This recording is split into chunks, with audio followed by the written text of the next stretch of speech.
I wasn't supposed to hear it. I had just gotten home early, carrying Lila's favorite Thai takeout as a surprise. Her car was already in the driveway, which confused me. She was supposed to be at yoga. I stepped in quietly, trying not to spoil the moment. Maybe I'd sneak in, leave the food on the counter with a note, then pretend I hadn't come. But then I heard her voice in the dining room. And another one, her best friend, Clara. I paused at the hallway entrance, about to say something. And then I heard it. Greater than, Adam, oh, come on, Clara, he was never the one. He was just a phase. I needed someone steady after Jason crushed me. Adam was a safe bet. Someone who wouldn't leave. But love, she laughed. No, that's long gone. My heart dropped. It wasn't even the words, it was the way she said them. So effortlessly cruel, as if I was nothing but a filler, a soft landing until she healed enough to run again. I backed away before they could see me. I dropped the takeout on the porch without knocking and walked 3 blocks before I could breathe properly again. That night, I didn't confront her. What do you say to someone who has already decided you're disposable? We went to bed like nothing had happened. I stared at the ceiling, listening to her breathe, wondering how long I'd been a phase in her mind. Wondering if every kiss had been half-hearted. Every, I love you, just another mask. The next morning, she kissed me on the cheek and left for work, smiling like usual. I stood in the kitchen for an hour, just staring at my coffee cup. A few days later, her younger sister Rachel stopped by. She was helping us plan their father's retirement dinner. Rachel and I had always gotten along, better than most in-laws. She was bright, funny, and painfully observant. I must have looked worse than I thought because she stopped mid-sentence and said, "Okay." What happened? Nothing, I replied too fast. She raised an eyebrow. Adam, don't lie, you've got that kicked puppy look going on. I tried to laugh it off, but something broke inside me. The words tumbled out before I could stop them. I overheard Lila talking to Clara. I said softly. She said I was just a phase. That she never loved me. That I was just someone she could rely on until she found what she really wanted. Rachel stared at me, horrified. She said that, she whispered. I nodded. And then, something strange happened. Her face hardened, not with disbelief, but with something closer to rage. That explains it, she said. Explains what? She's been weird lately, always pushing you aside, acting like you're the problem. I knew something was off. She stood up suddenly and grabbed her bag. I'm going to talk to her. No, Rachel, please don't, I said quickly. It'll only make it worse.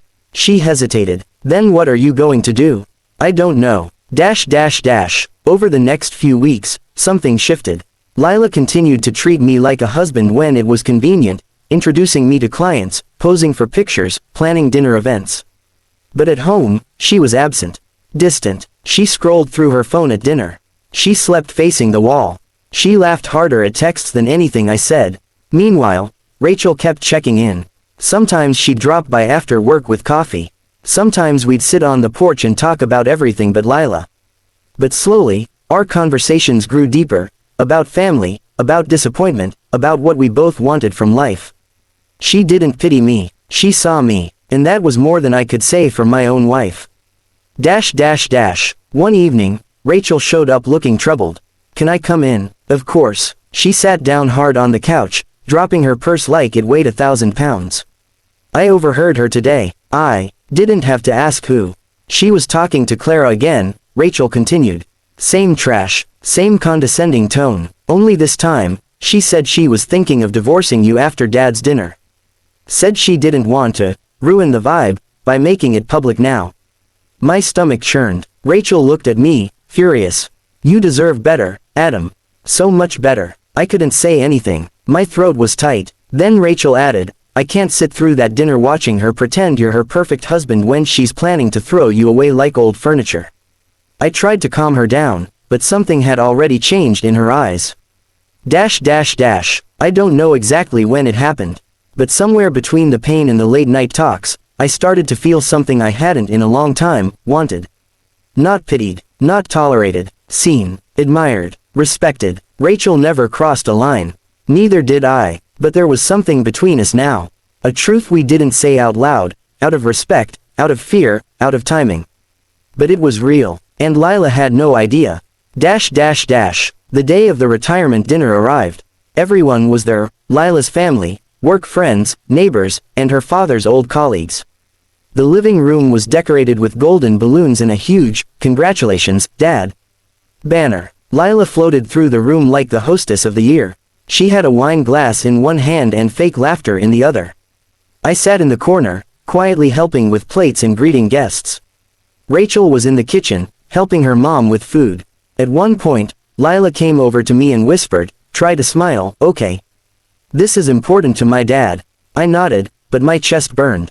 Then came the speech time.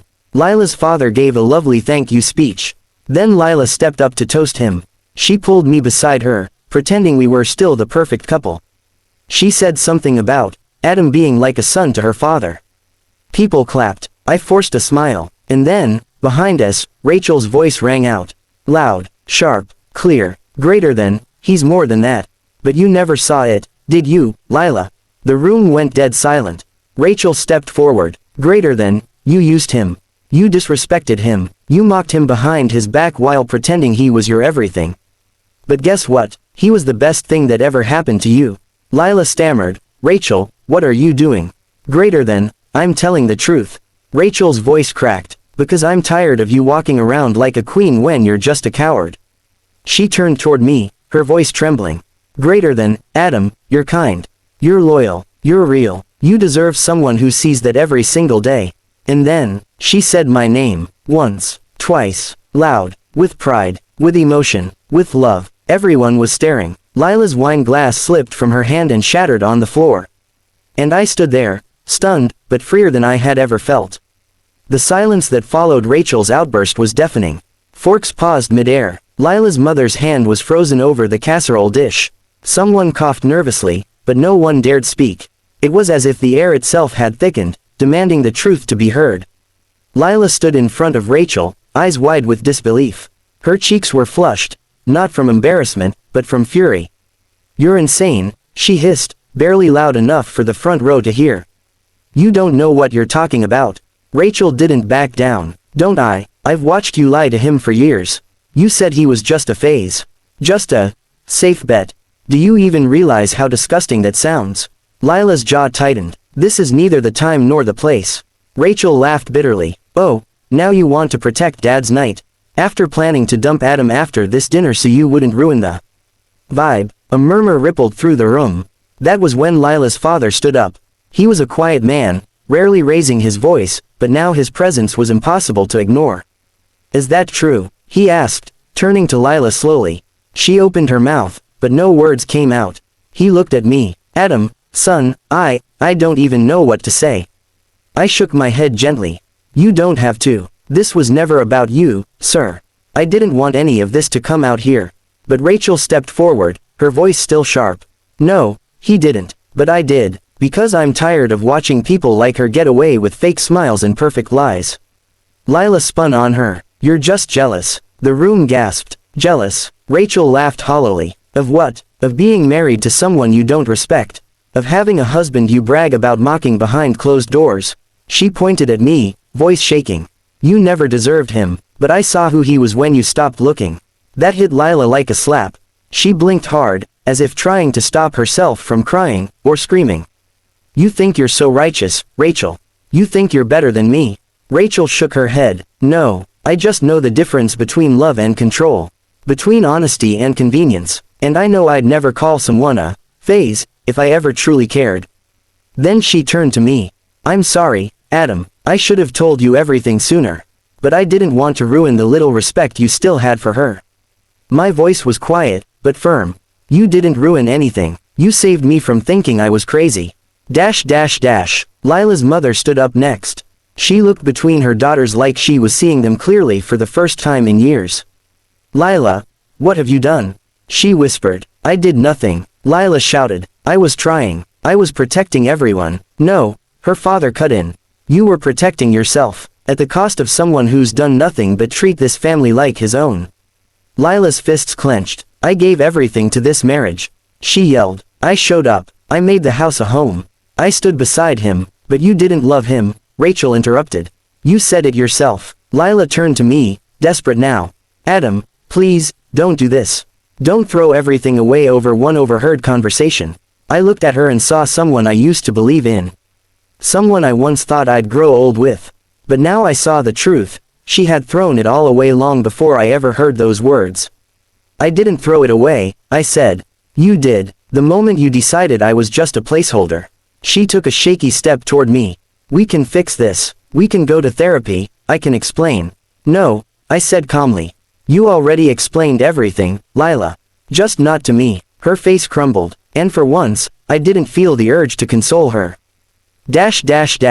I left before dessert was served. Not out of anger, but peace. Rachel followed me out, walking silently beside me to the car. You okay? She asked finally. I looked up at the stars. For the first time in a long time, I think I am. She hesitated, then added, I didn't say any of that to cause drama. I said it because I couldn't sit there and pretend anymore. I know, I said. And thank you. You didn't just speak for me tonight. You protected me. She nodded, eyes glistening. We stood in silence for a moment longer. Then she whispered, she was wrong, Adam. I looked at her. You were never a phase. In the weeks that followed, the fallout was brutal. Lila tried damage control, calling her parents, messaging Rachel, even showing up at my new apartment twice. But I didn't engage. The trust had been shattered. There was nothing left to salvage. I filed for divorce quietly. She signed the papers with barely a word. The night before the hearing, Rachel texted me. Greater than, dinner, somewhere far from drama. I replied, greater than, only if it's sushi and you let me drive. She sent back a laughing emoji and a heart. That dinner was the first time we smiled without guilt. The first time we talked about our lives, not just what Lila had done, but what we both wanted going forward. I didn't rush anything, but I knew something real was building. Not because I needed revenge, but because I finally found someone who saw me. Not as a phase, not as a fix, but as a man worthy of love, loyalty, and truth. Months later, Rachel and I attended another family dinner. Lila wasn't there. Her parents hugged me like a son. Her father pulled me aside and whispered, I'd be proud to call you family again, under different terms. Rachel smiled at me across the table. And I knew, I wasn't a phase. I was someone's future.